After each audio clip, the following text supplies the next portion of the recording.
Thank you, Dr. Ben, for that very good presentation. I'm sure you can also assist in this particular presentation as well. I'll switch off the camera because there might be interruption in this process. Now, if we look at what Dr. Ben has presented about ASEC and SSE, we got a good introduction. We got a very good introduction of the first two of the 5 dimensions. Chandra, you can hear me? Yes, I hear you well. And we are going to take up the balance 3, which is already known as the triple bottom line.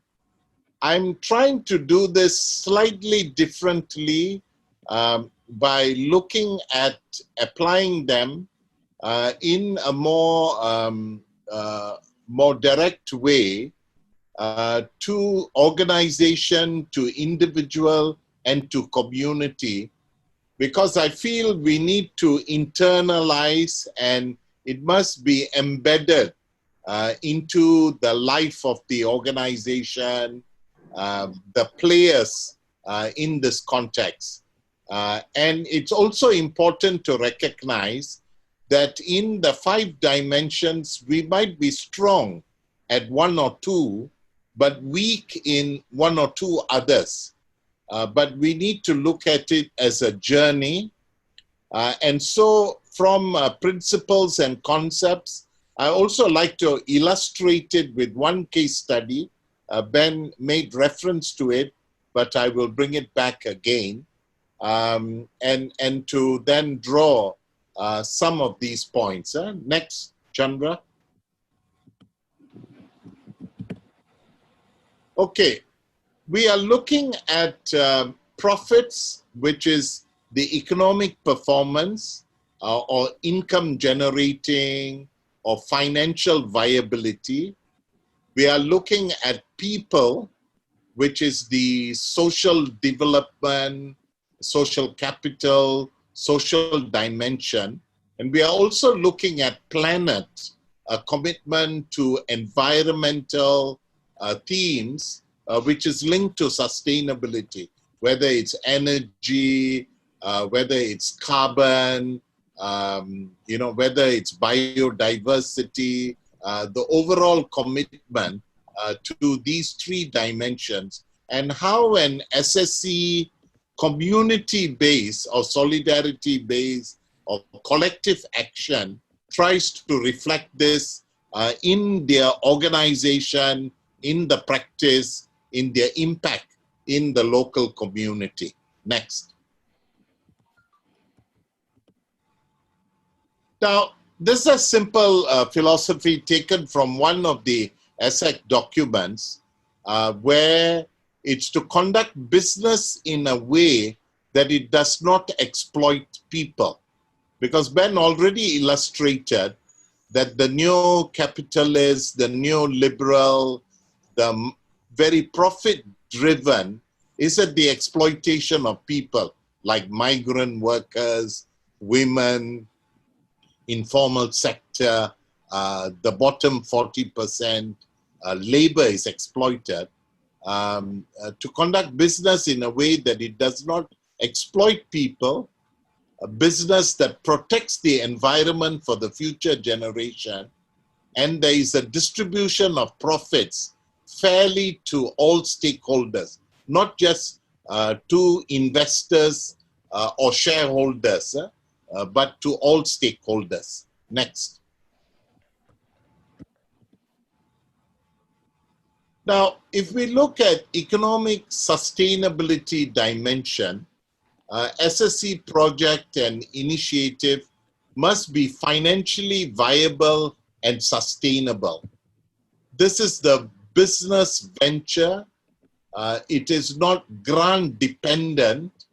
It could start from it or from funds from outside or funds from its members, like cooperatives largely draw from within and it could take a loan, but it's not really grant driven or grant dependent with many NGOs start off projects, but it must be something that covers all costs and generate income or the profits. Well, profits are then plowed back into sustaining the enterprises or the project or the the whole project as a whole. And the critical difference between the SSE organization and for-profit organization is how it makes its funds and what it does with its profits. I think earlier we were talking, should it be 30%, should it be 50%, should it be 51%, sort of things.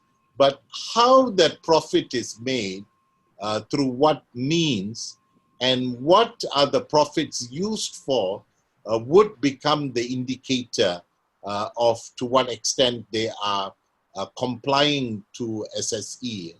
And the major challenge for grant-driven NGOs or even faith-based organizations is often the hidden cost is borne by the parent organization.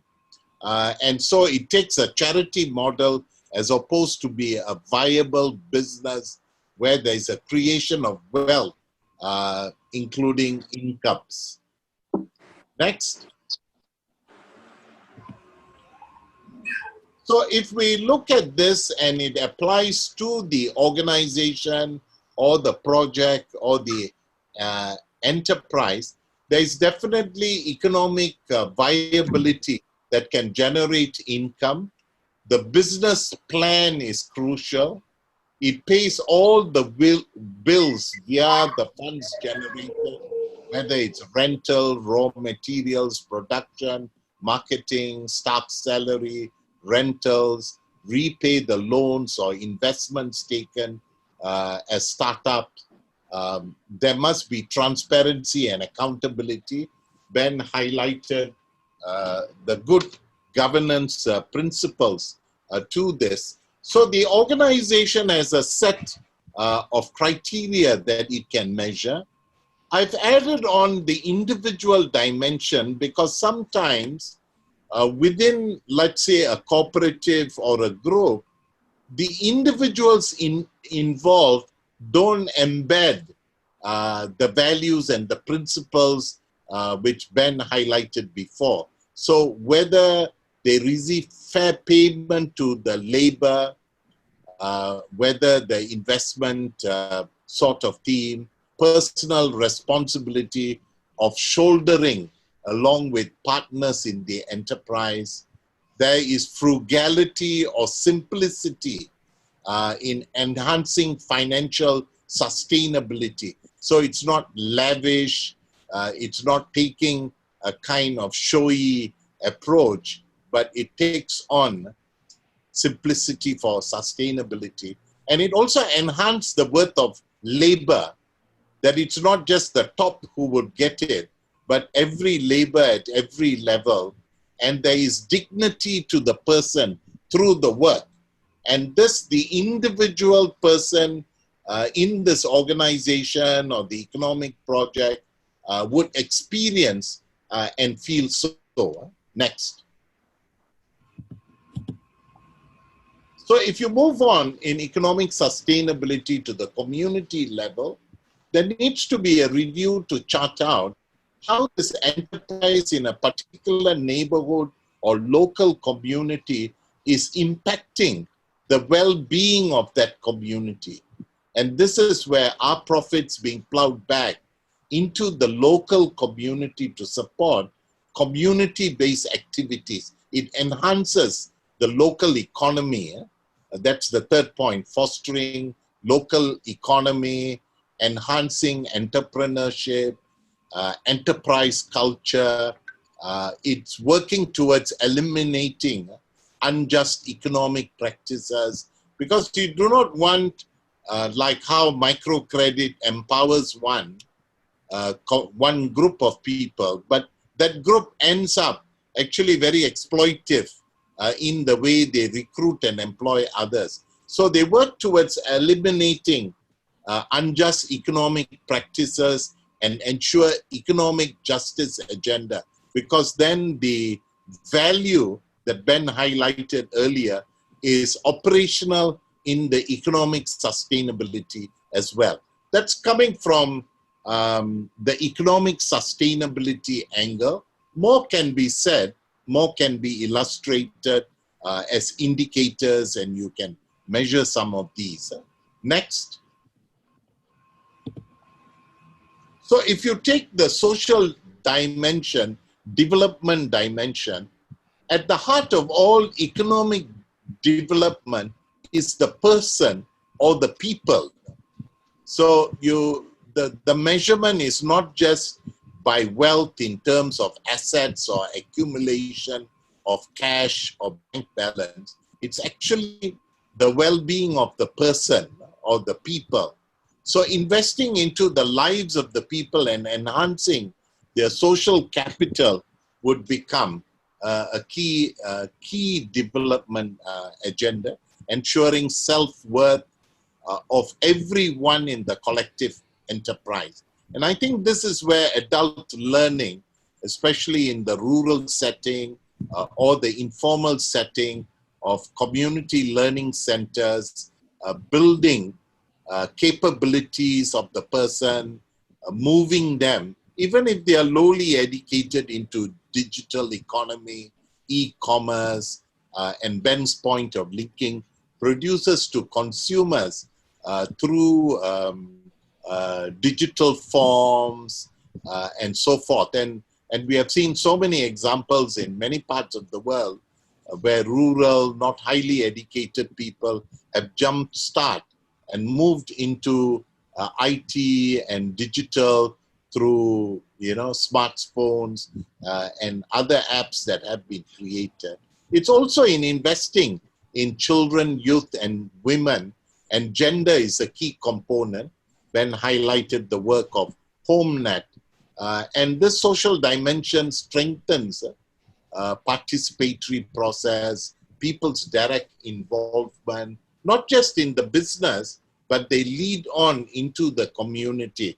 And, recently we heard SFR's work in South India, where many of their members captured local government positions because they were confident, they were well organized, they were equipped through the Solidarity Project of Sarvodaya movement in South India to win the Grama Sabha elections and so forth, or in running self-help groups in that way. Next, if we can go on. Chandra, social dimension, organizational level, the culture, Chandra. Yes? I cannot see the slide. Oh, wait. It is? Yes. Okay. Fostering a culture of mutual respect for recognizing worth and of every person at the individual level, self-confidence, self-worth. So in some countries, a minority, majority, religious divide, caste divide, these need to be broken in the solidarity concept, even building financial literacy.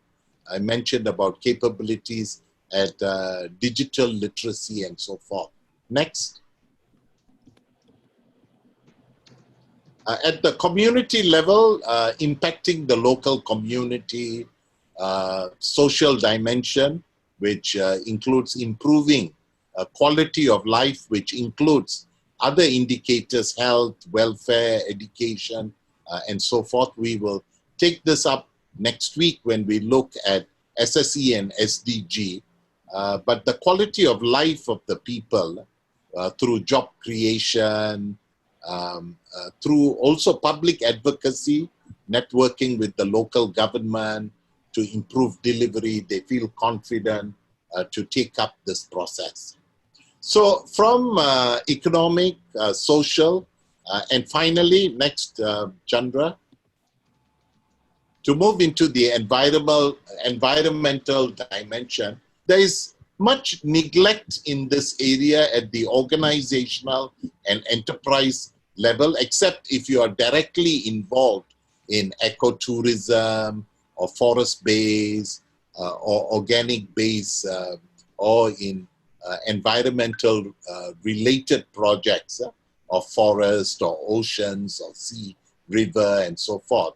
But in terms of in the rural area or in the urban area, how to adopt a holistic sustainability framework where environmental protection and conservation, sorry, the spelling is wrong, conservation is protected.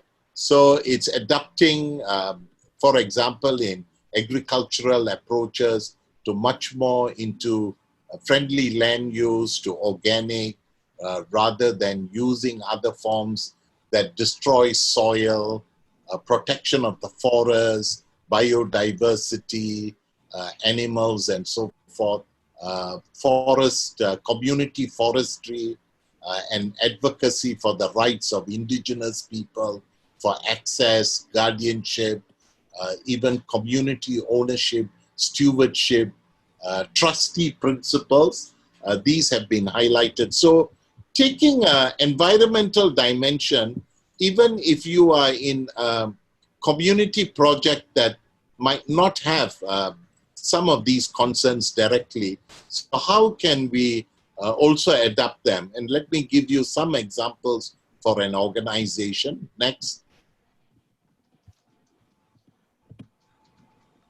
So what policies does the organization adopt within its organization on conservation? Sorry, again, a spelling mistake, conservation, such as use of electricity, water, paper, carbon footprints.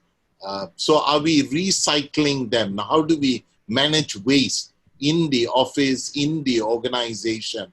What direct environmental projects is this organization involved with indigenous people in tree planting and so forth? So the organization takes, and some organizations have done, they have changed bulbs in the office, they have adopted other forms of energy conservation, carbon footprints, recycling in their whole outlook. And this is where I feel from organization, unless it becomes a lifestyle issue in conservation, it will not become an organizational aspect. So the conservation, a personal agenda, how we use water or energy or avoid wastage, become proactive in not using plastic, towards recycling, towards waste management, and so forth. These become central to a lifestyle and embedment which the organization and the community begins to adopt. Next. So likewise at the community level, what visible change can we see in the local community? Trees, a public open green space, public fields and common place. So is this in this, where this enterprise or community solidarity project is based, is there a visible change or not to the landscape in which it's operating, like community waste management, recycling for compost, or for cash, these sort of things which can be used, turning waste into cash, trash into sort of theme. Community management of rivers, urban drains, waterways in the city, and so forth. So fostering a community spirit for collective action and conservation and preservation. Again, sorry, the spelling is wrong. Conservation and preservation. Awareness, nature walks, networking and building solidarity with community base. So is the environmental theme embedded in this collective project of the people that are moving towards justice and so forth, to gender equality, to dignity of people. And likewise, that is a consciousness that is built in the community, in the organization, in the individual. Let's move on. Next few minutes and I will complete. Next. So I just, Ben mentioned this, and I know people from Indonesia are around, a project we visited at Yogyakarta. A few lessons that I drew from the field study that I thought might put into practice these three principles in a key way. We could invite the people next time to our lesson and have their feedback. Next. So this is a book that I bought, Jangan Tinggalkan Desa, which is called by Pa Wahyudi on the theme of don't leave the village or the rural area, don't neglect it, but seeing the rural impacting food security, overcrowding of the city, revitalization of the rural economy through community or solidarity mobilization, and in bringing innovation and quality of life in the book. And in visiting his project, The Village, we get this theme. Next. So in this group, they established at the village level a waste management system in which 26 people were employed, and they are serving in the village area 1,700 families, environmental friendly, income generation, waste to gold,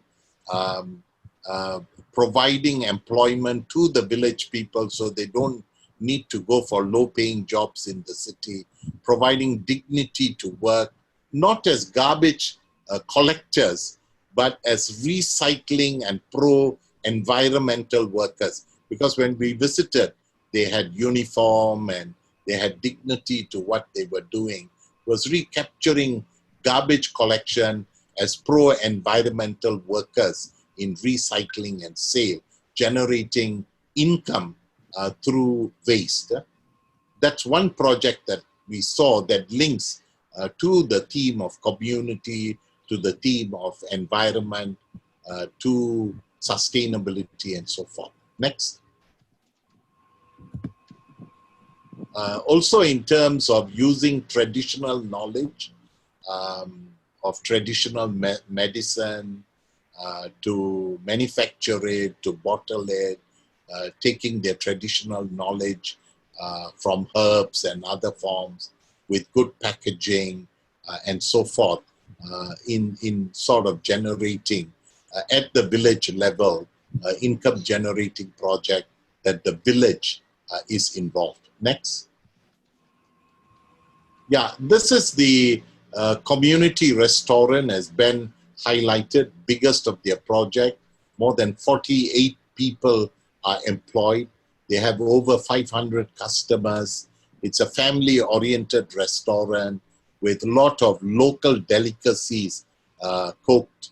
It has homestay, it has handicraft sale, it has seminar room, which is just at the outskirts of Yogyakarta, that provides escape route for groups and communities. But it really becomes a community-based center in that context. Next. Next. So one of their principal lessons is local leadership. So Ben talked about governance. It was democratically elected, visionary, inclusive, consultative, inspirational, at the heart of the community. A person living there who then is elected and manages the local community and village as the village headman. A key principle of governance and embedding the vision. Next. Community consensus, because this is not an individual enterprise. it's getting the buy-in of the local community. It's not an NGO, but the neighborhood, bringing benefit to a sizable section of the population, direct involvement in decision-making, active participation.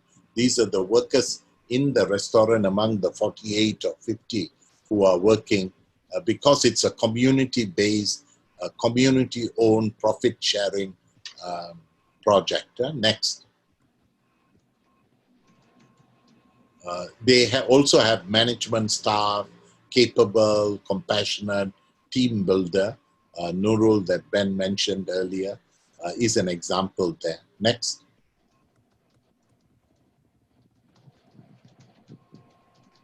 Branding, they brought out branding of the local products, linked to the local village, local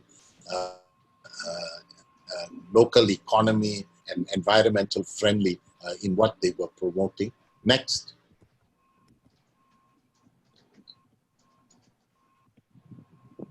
Yeah, a favorable policy environment because Indonesia changed and decentralized village local government management to create self-sufficient villages, local leadership, collective identification of problems and finding solutions, building autonomous, self-reliant, village governance, self-help, mutual cooperation.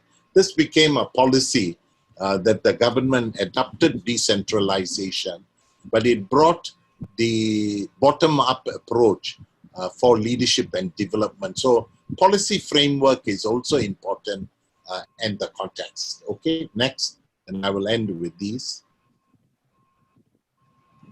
I just thought some useful materials might be helpful. Next.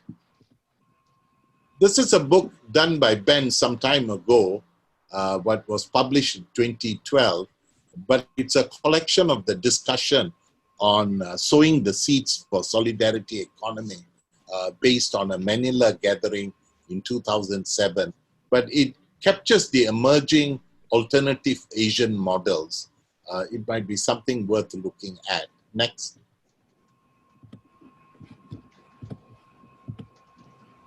This is the 2013-2011 document on developments in solidarity economy, capturing SSE movement around Asia that was presented during that time, also drawing from other countries. It was published in 2013. Next. This was in 2015 at the ASEAN Summit in Kuala Lumpur.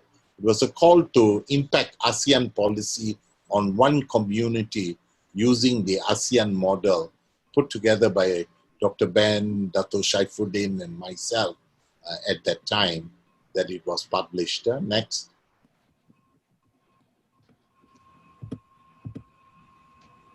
This is Professor Yuno's work. Although it's not on solidarity economy, I think his definitions on social business as a form of alternative to capitalism and business viability and taking, using his business model to solve socio-economic environment is a helpful framework, but it falls short of a strong commitment to the community or challenging the structures, but it still is valuable. And finally, this is by Peter Hutting that Ben, myself know him well. He was in the UN in Geneva in the research site where he compiled this in 2015, Social Solidarity Economy. I think it's one of the best compilation of, at one level, the historical and theory, and at the other level, the collective action and the solidarity in practice. Yeah. So we have looked at 5 dimensions in how it works. It's distinguished from the contemporary market. It's applicable, but it's in a journey. So let's not get disheartened if we are not in every or reach the targets or what are indicators or percentage to show whether I'm here or there. However, self-evaluation is an important process in capturing the spirit, because we are talking of solidarity and community dimension, not just an individual enterprise or the work of one entrepreneur. It's the collective social action of the community for the common good, fostering social cohesion and addressing inequality. And I think this dimension is there in all our cultures and spiritual tradition, this collective action. So I think our role is to recapture this and foster the change and bring transformation for all. Thank you very much. That's from me at this point, Chandra. I think we can go to open questions or themes. Dr. Ben, would you like to moderate this part because I presented? It'll give you. Okay. Thank you, Dr. Denison. That was really a very comprehensive presentation, and it provided a lot of pointers, how we could really look at the organizations according to their implementation or appreciation of the triple bottom line. So is there any question from anybody about this presentation?